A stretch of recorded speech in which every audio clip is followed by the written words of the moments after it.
주십시오.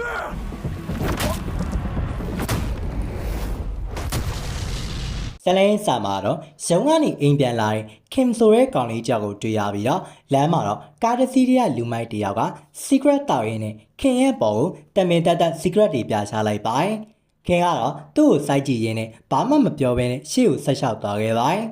In Ayade Simara, A Lumai Gawe, Gao Shimpimine Mala Gavira, Batmane, King Timmy Down, local by. Deep Bede Colongo, King A Naga, Dobby Panshin, Mr. Linga Mitri Doggy by Lumagara, Kariani Sena Gaby, King Ara, Papinaman Pishine Dwezamalu, two Simbi Down Biogavira, Toluya Bilu Biovime, Lumagara, Dilopia Loin, Tamaya Mesura, Tiula Sobi Shallow by Diane King Ara, Tama like a BA Semara, Lumaga Amiavene, Kimbo, Pimi Tenant Tusha like Gaby, later Doggy by. Diama Tata Gabira, Deep Piede Colongo, Lonjoin Camarima, Madame Mida Pini by Nanaki Jade Shemara, Kemitia, Noza Nula Gaby, the Mipitu, Henisha, Sama Sony Mibu Taipini by Bira the Mipitu Kawama, the Mesabo sending Tibi Soi Dano Nige by mainly Tawaisa, the Mipitu Minjigara, a Pigale,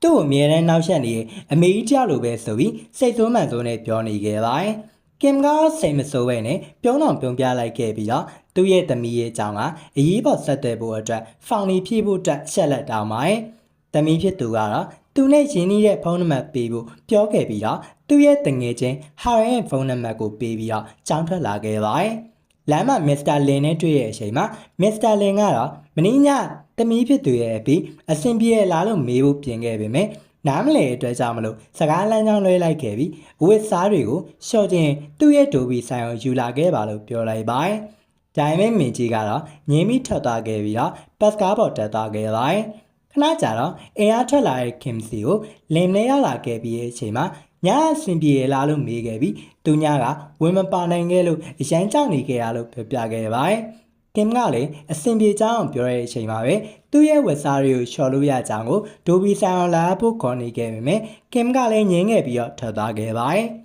Limgala, Kim Dora Uchigabi, Tamine Piga, the other movie by Sobi, Nidwine Jenny gave by Pascabo Mara, Minchidia, Nano Corre County Jago, Koji Biot Bojani by Chema, Pascal Chiu, Sabenti Piawen Light Zamalo, Braille Light Chema, Minchitiaga, Nay Singwene Shoutage by Nata, Koma Piantang Bida, Sako Shakane, Koji Nemidlo, Nangale, two Lanchi Nige by. The Shadapa Mara Kendia, Bandakuma Lolonia, Tuyavi, 2 year credit gago, Jayaga, Luetonda Lotara, Titaraja, Tara, 2 year Taluji, Hasulo de Soda, Yemi Nige by. Hasuzi Dagabi, Within Town, Mimian Shema, Hasugara, TK South, Talaibu Piovi, Takatali, Simeon Sigani, Shubao Damu Shida Town Piovi, Bayan Sazi Deo, Telai Bilu, the Botalaibu Piovai, Kimle, Bama Sama Piorobe, 2 year call me Piana Gabi, the Mipi to ye, Muinia Nila Gabimlo, the Mipi to a Gogo Gagway PC Digo, in Anama Sapui Nidoma, Lobo Gaima Pite, Sanga Mienda Gabia, Hasu, Tatomula Sovi, Sana Nigevai, Kim Gara, the Milia Muini Shilu Pio Gabia, 2 Midachi, Zalo Simpi Mabalu Nidra Nido, Sangale, Kuni Pimelo Pio like Gabi, a low saying, Konda Twaja Shie Drazamalo, a Turu like a Buddha Jambi by. Sating a name of Harandia, Minji Siani Villa, with such song Nayani Gabiena, Chantu Niagara, Minji Sila Gabi, and then Suri Jani Yelu Pioga, Pisidio, Alchabi, in Chavai. Minjia, Bama Piama Piove, are in Tigan Tagabia, Chantu Rigara, Harry Sure Kamalisi Davi, Miapin Piosu Nizawai. Minji Lanji Shema, Harry Bajiniale Sovijan Drigavi. Hey Shema, Naya like Bia, Harry use a Gabia would Sovia, Tatage by. Now that Minjile, in a real shouted Shema, Harriet in Genia, Tapia Najabi Piosu Jabia Mai. Jema Minjiara, Tusia Panama Miabe, Minusiada, Secret Nani Janialo, Piampio like de Zamalo, Minjio Jaipo Trello Javai. Hey, Harry Yala Kebia. သူကတနာစရာကောင်းတဲ့ကောင်မလေးမလို့မဆာနာဖို့အတွက်ဖို့ပြောလိုက်ခဲ့ကမင်းကြီးကလည်း तू ကဘယ်နေရာမှာတနာစရာကောင်းလို့လဲလို့ပြန်မိတဲ့အချိန်မှာ Harry ကတော့မင်းစီကအနန္တမကောင်းလို့ဆိုပြီးတော့အနိုင်ကျင့်ပြောဆိုပြီးထွက်သွားကြပါတယ်။ Kim လည်းဗန်နေရထွက်လာတဲ့အချိန်မှာဆန်းနဲ့အတူတူကုန်တိုက်ကိုရောက်လာခဲ့ပြီးတော့ဆန်းကတော့မင်းကြီးရဲ့အတွက်လူကြိုက်များမဲ့ T-shirt အိမ်တစ်ထည်ကို pre-order နဲ့တန်းစီဝယ်ပေးပါတယ်။ဒါပေမဲ့ဈေးရရန်ကြီးလွန်တဲ့အတွက်ကြောင့်မလို့ Kim ကတော့ဝေပြန်အားခိုင်းကျင်ခဲ့ပေမဲ့ဆန်းကလည်းတနေ့ကျရင်သမီးဖြစ်သူကသူ့အတွက်ဘာလို့ပေးခဲ့လို့မေးလာခဲ့ရင်အဖေဝယ်ပေးကြရပဲဆိုပြီးခေါ်ယူချောင်းပြောလို့ရတယ်လို့ဖြောင်းပြတာကြောင့် Kim လည်းလက်ခံပြီးဝယ်လိုက်ပါတယ်။ညဘက်အိမ်ပြန်ရောက်လာတဲ့အချိန်မှာလက်ဆောင်ဝယ်ထားခဲ့ပြီးတော့သမီးဖြစ်သူမင်းကြီးကအဝတ်လျှော်နေရကူညီဖို့ပြောခဲ့ပေမဲ့မင်းကြီးကတော့အဖေလျှော်ရင်အဝတ်စားတွေကအရန်နိုင်လို့ပြောပြီးသူ့ဘာသာလျှော်မယ်လို့ညင်ပါတယ်။ညဘက်မှာမင်းကြီးတရဖုန်းထဲကနေပြီး Harry ရဲ့လူမှုကွန်ရက်ကိုကြည့်ရင်နဲ့နိုင်ရဲ့အကောင့်ကိုပါဝင်ကြည့်မိသွားရတာနဲ့မှားပြီးတော့ဓာတ်ပုံကိုလိုက်ပေးမိသွားလို့ပြန်ပြောဖို့ကြိုးစားခဲ့ပေမဲ့အဆင်မပြေဖြစ်သွားခဲ့ပါတယ်။အခန်းပြင်ထွက်လာခဲ့ပြီးဆိုပါပေါ်မှာအိပ်ပျော်နေတဲ့ဖြေဖြစ်သူကိုခန်းထဲသွားအိပ်ဖို့နိုးတဲ့အချိန်မှာကင်ကတော့ပကံစီဖို့ပြင်ခဲ့ပေမဲ့သမီးကတော့မနက်မှစီလိုက်ဖို့ပြောခဲ့ပြီးအခုသွားအိပ်ဖို့အတွက်ပြောပါတယ်။မနေ့ရောက်တဲ့အချိန်မှာတော့မီးဖို့ကြောင်နဲ့ရောက်လာတဲ့အခါသမီးဖြစ်သူကပထမဆုံးချိန်ပကံလေးစီးပြီးသားကိုတွေ့ခဲ့ရပြီးကင်တယောက်ကတော့အတိုင်းမသိဝမ်းသာသွားတဲ့အတွက်သမီးဖြစ်သူရဲ့အကြိုက်ဆုံးရင်းဆက်ပေးမယ်ဆိုပြီးဆုံးဖြတ်တာပါ။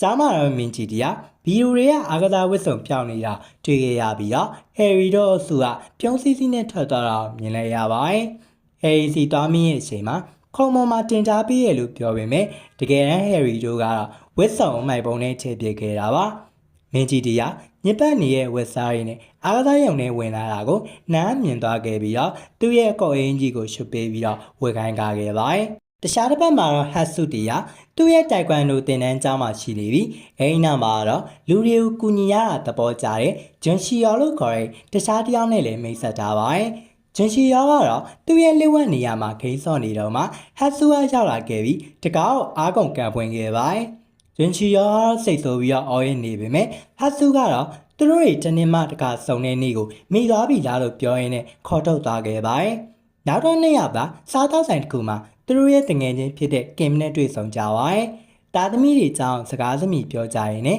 ကင်ကတော့သမီးလေးအိမ်ပြန်ချလာပြီမလို့ပြန်သွားမယ်လို့ထားပြောနေတော့မှာပဲနှစ်ယောက်စလုံးကတော့မပြန်မှုတားနေကြပါတယ်။ဆိုင်ထဲမှာအစောပိုင်းကင်ကိုလက်သီးနဲ့ထိုးခဲ့တဲ့လူမိုက်ကောင်ကရှိနေခဲ့ပြီးတော့လူတစ်ယောက်ကိုရန်ချခဲ့ပြီးဂျွန်ချီရှောကိုလည်းလာရောက်ရန်ချခဲ့ပါတယ်။ဟတ်ဆုနဲ့ကင်တို့ကတော့ပြဿနာမဖြစ်ရှင်လို့တားဆီးဖို့ပြန်ဖို့ပြင်ခဲ့ပေမဲ့လူမိုက်ကောင်လည်းဂျွန်ရှီရှောစီကအစားကောင်းနေတဲ့ပြစ်ပေါက်ခဲ့ပြီးတော့ရှက်အင်းကြီးပေါ်ကသူ့ရဲ့သမီးဖြစ်သူရဲ့ဓာတ်ပုံကိုကြည့်ပြီးရိုင်းဆိုင်တဲ့စကားရင်းနဲ့ပြောလိုက်တာကြောင့်ဂျွန်ရှီရှောတကောင်ဒေါ်သားထွက်သွားခဲ့ပြီးလူမိုက်ကောင်ထိုးပြလိုက်ပါတယ်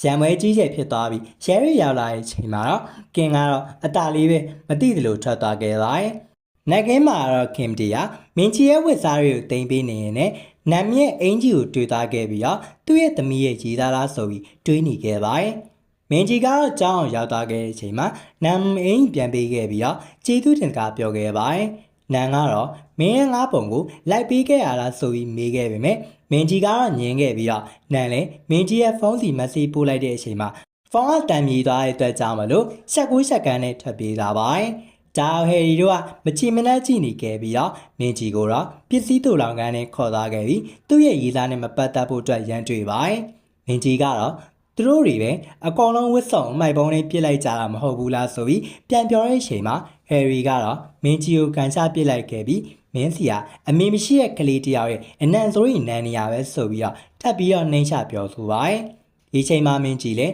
သူ့ကိုယ်သူမထိန်နိုင်တော့ပဲဟယ်ရီကိုပြန်ကန်ချလိုက်ခဲ့ပြီးရန်ပွဲဖြစ်သွားခဲ့ပါတယ်။ဘန်မှာရှိနေတဲ့ဂင်စီကိုတော့ကျောင်းဆရာမကြီးဖုံးဆက်ခဲ့ပြီးတော့မင်းရဲ့သမီးကကျောင်းမှာဟယ်ရီကိုရန်ရှာလိုက်ပြီးဟာရန်ဆောက်လုပ်ရေးကုမ္ပဏီကအကြီးကဲကန်ချမ်းရဲ့သမီးဆိုတာသိလားအခုချက်ချင်းပဲကျောင်းလာဖို့အတွက်ပြောခဲ့ပါတယ်။အဲ့ချိန်မှာကန်ချမ်းကတော့အမတ်စင်နဲ့မြို့ပြဖွံ့ဖြိုးရေးစီမံကိန်းကြောင်းဆွေးနွေးနေပြီးအပြင်ထွက်လာတဲ့အချိန်မှာဇနီးဖြစ်သူကတော့ကျောင်းမှာပြဿနာဖြစ်နေလို့ချက်ချင်းလာဖို့အတွက်ပုံစံခေါ်ပါတယ်။ကျောင်းရောက်တဲ့အချိန်မှာမင်းကြီးကတော့ဒီကျောင်းသူတွေကသူ့ကိုနှိမ့်ဆက်နေတဲ့အတွက်ကြောင့်မလို့ပြန်လုံးမိတာလို့မှန်တိုင်းပြောခဲ့ပေမဲ့ကင်ကတော့သူ့ရဲ့သမီးကိုစကားနားမထောင်တော့ပဲကန်ချိုင်းရှိမှထူထောက်ခဲ့ပြီးတော့သူ့ရဲ့သမီးကအမေမရှိပဲကြီးပြင်းလာရလို့တေချာမဆုံးမလိုက်နိုင်ပါလို့တောင်းပန်ခဲ့ပြီးတော့သမီးကိုတခြားချောင်းပြောင်းပြီးမှမယ်လို့တောင်းပန်လိုက်ပါတယ်။ကန်ချမ်းကလည်း ဒေတာပေါက်ဒီလိုပဲလောက်ရမယ်ဆိုပြီးစိတ်ပြေသွားခဲ့ပြီးတော့ဆရာတွေကိုလည်းနောက်တစ်ချိန်ထပ်ပြစ်မယ်ဆိုရင်မင်းတို့ရောအကြောင်းရောပါဒီနေရာမှာပျောက်သွားမယ်လို့ရှင်းလျှောက်ပြီးပြန်သွားခဲ့ပါတယ်မင်းကြီးကတော့အဖေဖြစ်သူကိုအဖေကသူ့ကိုမယုံကြည်ဘူးဆိုပြီးတော့ဒေတာပေါက်အောက်ခြေကဝန်ထမ်းဖြစ်တဲ့အတွက်ကြောင့်မလို့သူတို့ရှိမှဘာလို့ဒူးထောက်ရရလဲဆိုပြီးပြောခဲ့ပြီးစိတ်ဆိုးဆိုးနဲ့အိမ်ကနေထွက်သွားပါတယ်ကင်ကတော့မနှက်ပြန်သမီးရဲ့မွေးနေ့ရှိရလို့လှမ်းပြောခဲ့ပေမဲ့သူ့ရဲ့သမီးကတော့မွေးနေ့ကိုရမ်းမုန်းတယ်လို့ပြောခဲ့ပြီးသူ့ရဲ့အမိတေဆုံးခဲ့တဲ့နေ့လို့ပြောခဲ့ပြီးတော့ထွက်သွားခဲ့ပါတယ်ကင်မရီကဇနီးဖြစ်သူရဲ့အုပ်ကိုစီရောက်လာခဲ့ပြီးတော့အတိတ်ကိုပြန်ပြီးတတိယနေပါတယ်ညဘက်ကင်အိမ်ပြန်ရောက်တဲ့အချိန်မှာသမီးဖြစ်သူပြန်မလာသေးလို့စိတ်ပူနေပါတယ်တခြားတစ်ဖက်မှာကတော့မင်းကြီးတီကစီထဲမှာရှိနေတဲ့အချိန်မှာနိုင်မြင့်ဖုံးထဲကနေကျောင်းရဲ့နောက်ပြေးတကားစီလာခဲ့ပါဆိုပြီးတော့မက်ဆေ့တစ်စောင်ဝင်လာခဲ့ပါတယ်ကင်ကတော့တမီအတွက်မွေးနေ့ရိတ်ကိုပြင်ဆင်ခဲ့ပြီးဖုံးမဆက်ရဲပဲနဲ့မနက်9နာရီကျော်အထိတညလုံးထိုင်ဆောင်နေခဲ့ပါတယ်ဒီလိုနဲ့တငယ်ချင်းဖြစ်သူဟာယန်စီဖုံးဆက်ပြီးတော့မေးတဲ့အချိန်မှာသူ့စီမလာဘူးဆိုပြီးညင်ခဲ့ပါတယ်ကင်ကလည်းကျောင်းကိုရောက်လာခဲ့ပြီးတော့နမ်စီသွားခဲ့ပြီးရဲ့အချိန်မှာနန်ကလည်းသူ့ကိုခွင်လို့ပို့တက်ပြောခဲ့ပြီးအဲဒီမက်ဆေ့ကသူ့ပို့တာမဟုတ်ပဲလူမိုက်တယောက်သူ့ကိုရိုက်နှက်ပြီးတော့ဖုန်းကိုလူယူသွားခဲ့ပြီးမင်းကြီးစီကိုကျောင်းတော့ဘေးစီလာဖို့လမ်းခေါ်လိုက်တာလို့အမှန်တိုင်းပြောပြခဲ့ပါတယ်ကင်ကလည်းကျောင်းတော့ဘေးကိုလိုက်သွားတဲ့အချိန်မှာသွေးကွက်တချို့နဲ့ဟာရန်ရဲ့သပင်ကလေးကိုတွေ့သွားခဲ့ပါတယ်မိုးရိဆိုင်ရနေရဲ့အချိန်မှာဟာရန်နဲ့လူမိုက်တယောက်ရောက်လာခဲ့ပြီးတော့မိုးရချလိုက်တဲ့အတွက်တပ်တွေအားလုံးပြတ်သွားပြီလို့ပြောခဲ့ပြီးအဖေဖြစ်သူကလည်းရိုးရိုးဝန်ထမ်းဆိုတော့ဘာမှမလုပ်နိုင်ပါဘူးလို့ပြောနေတော့မှနောက်ကနေခင်မြောက်လာခဲ့ပြီးတော့ဟာယန်စပင်ကလေးကိုထုတ်ပြခဲ့ပါတယ်လူမိုက်ကတော့ခင်ကိုထိုးဖို့လုပ်နေတော့မှခင်ကချောက်လိုက်ခဲ့ပြီးတော့လူမိုက်ကောင်လည်းခင်ရဲ့အင်ကြီးကိုဆွဲဆုပ်ပစ်လိုက်တဲ့အချိန်မှာခင်ရဲ့ခန္ဓာကိုယ်ပေါ်မှာတန်ရာရီပလက်ပွားနဲ့အမာရွတ်တူတွေ့လိုက်ရပါတယ်ဒီနေရာမှာတော့အတိတ်ကအဖြစ်အပျက်ရကင်ကတော့အရင်တော့စုံနောက်တစ်ယောက်ဖြစ်ခဲ့ပြီးတော့မြောက်ကိုရီးယားမှာတချို့အဖြစ်လောက်ကင်ခဲ့တယ်လို့တောင်ကိုရီးယားမှာလည်းအလုပ်လုပ်ခဲ့တဲ့ Devil Agent တယောက်ဖြစ်လိုက်မှသိခဲ့ရပါတယ်။သူကမြောက်ကိုရီးယားမှာစစ်စင်ရေးပေါင်း18ခုကိုအောင်မြင်မြင်လှုပ်ဆောင်ခဲ့တဲ့ထိပ်တန်း agent တယောက်ပဲဖြစ်ပါတယ်။လက်ရှိအချိန်ကိုရောက်တဲ့အချိန်မှာကင်ကလူမိုက်ကိုပြန်ပြီးတော့တိုက်ခိုက်ခဲ့ပြီးလက်သေးချပေါင်းများစွာနဲ့ရှယ်ထိုးပြီးတော့တိတ်ပေးခဲ့ပါတယ်။နောက်တော့လူမိုက်ကောင်ဆွဲတူခဲ့ပြီးမင်းကြီးပမာလေလို့ဒေါသကြီးမေးနေရင်လည်းပထမပိုင်းလေးကတော့ပြီးဆုံးသွားခဲ့ပါတယ်။